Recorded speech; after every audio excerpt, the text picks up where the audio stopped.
This is Project 7, Consumer Infographics. We're working on Stage 2, Drawing in Perspective. Infographics can be graphs and charts, or they can be complex as any type of art you can think of. On the second half of this project, we're creating a sign similar to one you would see in front of a gas station that's posting the fuel costs.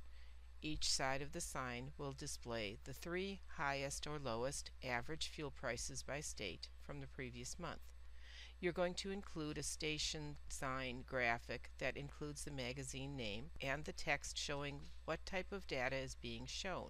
We're going to create some artwork based again on a pencil sketch. We're drawing a sign similar to one that we might have seen anywhere.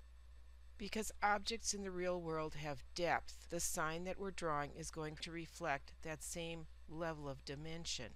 When you use two-dimensional drawing tools, you have to understand the basic artistic principle of perspective.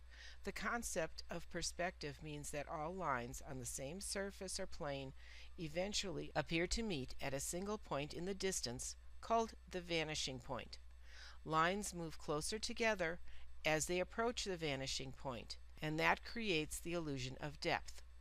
Illustrator includes a perspective grid tool that makes it very easy to define the perspective plane that will guide your drawing. From your fuel folder, you need to open up the Average Prices Illustrator file.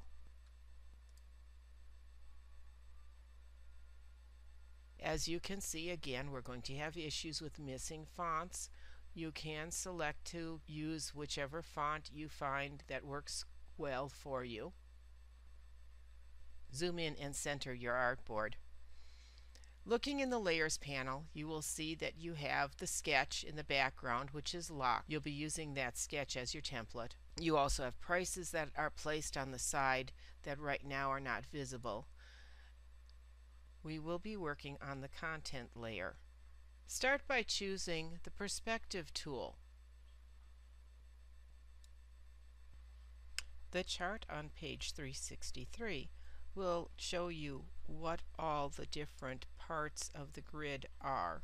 We need to zoom out just a little bit because we need to move the ground level handle so we can slide our grid over so that the points on the bottom will match.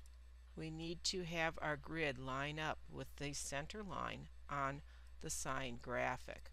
Using the ground level handle will move the grid without changing any of the other perspective points. Zooming out again just a little bit, we need to drag either of the horizon level handles and drag up until the horizon line matches the top edge of the front sign in the sketch. We're looking to line up right along here. Next, we're going to click the right vanishing point handle and drag right until the heavy bottom line lines up with the sketch line.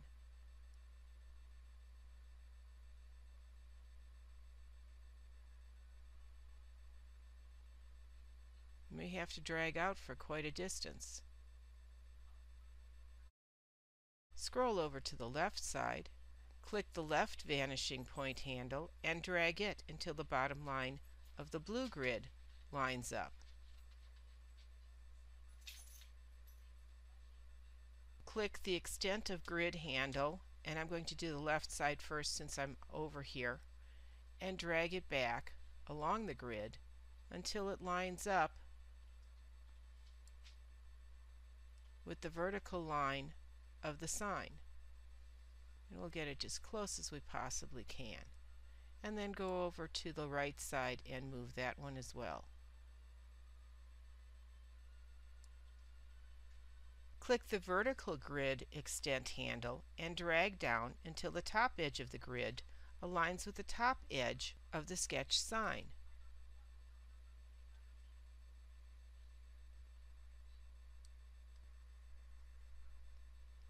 Now let's review our grid. You can see how everything is starting to line up. We're going to click the grid size handle which is this one. Mine shifted. It's over just a little bit further. It has to do with placement of everything, but it still works the same. So I'm going to grab mine and I'm going to drag the grid cell size handle up to change the size of the squares.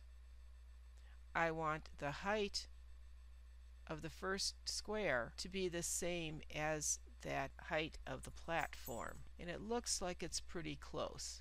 I'm looking at the orange line, not the green line.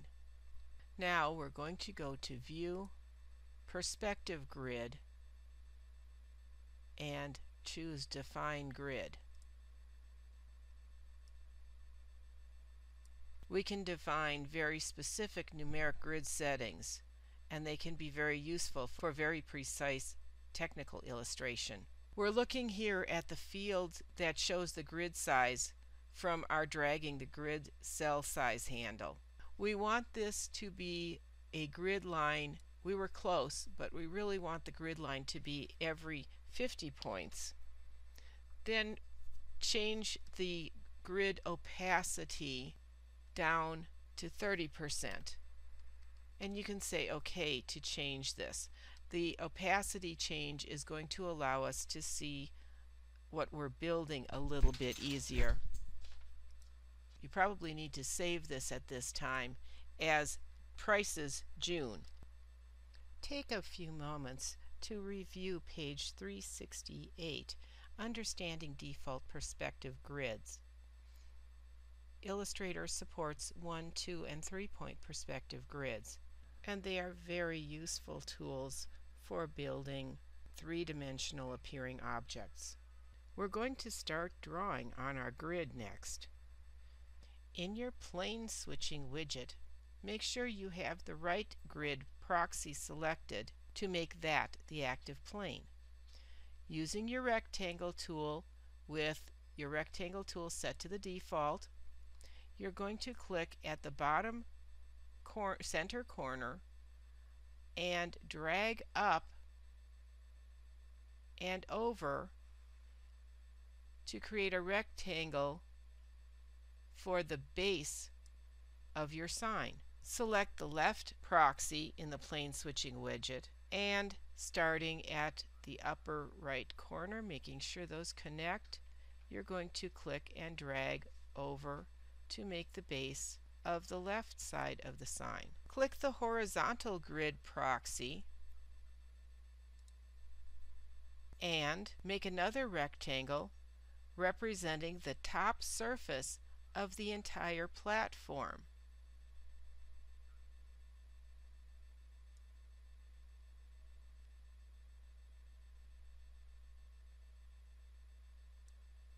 Deselect the active shape, then zoom into the outside corner where the top surface meets the front right surface. Use the Layers panel to hide the sketch layer, and then choose View, Perspective Grid, Hide Grid. Using the Selection tool, select the top surface. In the Stroke panel, choose the Bevel Join corner shape. Changing the corner shape allows the three surfaces to meet a little more naturally. Fill the top surface with the green 1 swatch, the front right surface with green 2, and the front left with green 3. And then click the perspective grid in the tool panel again. That's going to make the grid appear automatically. You could also go up to View and choose to Show Grid through Perspective Grid. Turn the sketch layer back on. Might be a good time to save. One of the most powerful advantages of drawing with the perspective grid is the fact that it's pretty much non-destructive. Perspective objects can be moved around on their planes, and they can be moved to different planes, and that won't change their quality. We want to choose the Perspective Selection tool, which is underneath your grid tool. Using Option, Alt, Shift, and click, you're going to click the rectangle on the right front face and drag it up until the top edge aligns with the top edge of the sketch. As you move the clone, you can see how the object adopts the appropriate shape based on the active perspective plane. Using that perspective selection tool, click the bottom center handle and drag it down until it meets the top edge of the first shape. Choose Object Arrange, bring to front. That's going to move that second rectangle above the top edge of the platform. We've established the object stacking order. New objects are automatically created on the top of a stacking order, but cloning an object stacks it immediately above the object that you cloned. Now change the object's fill color to white. You're going to hold down your 5 key and you're going to drag the white rectangle left. Pressing the 5 key while dragging an object moves the object perpendicular to the plane where the object sits. The object moves nearer or farther away without changing its horizontal position on the plane. We're going to have to move that again, so go to Object, Arrange, bring to front. Use the perspective selection tool to drag the left center handle until the left edge aligns with that left edge of the lower shape.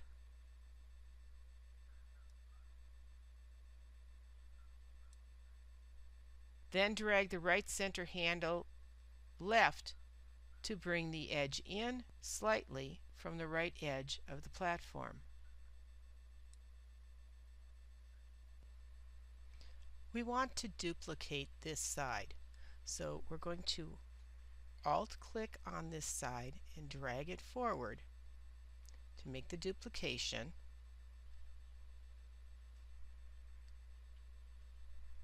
And while we're doing this, you're going to reach up and push your 1 key. That is the shortcut key that's going to swap this over onto the left side. Did you see how it sort of wrapped around? When you release, you get the cloned version. And then we can go back in and pick up and resize whatever we need to. Shorten this edge up, and this needs to be in a little bit from that edge, and it looks like it's good. You can click off to the side to deselect and make sure that it has a little tiny bit of an indent on the edge there so that it's not sitting exactly on that line. It wants to look like it's inset just a smidge. This is a good place to pause and to save your work before we go on working with type in perspective.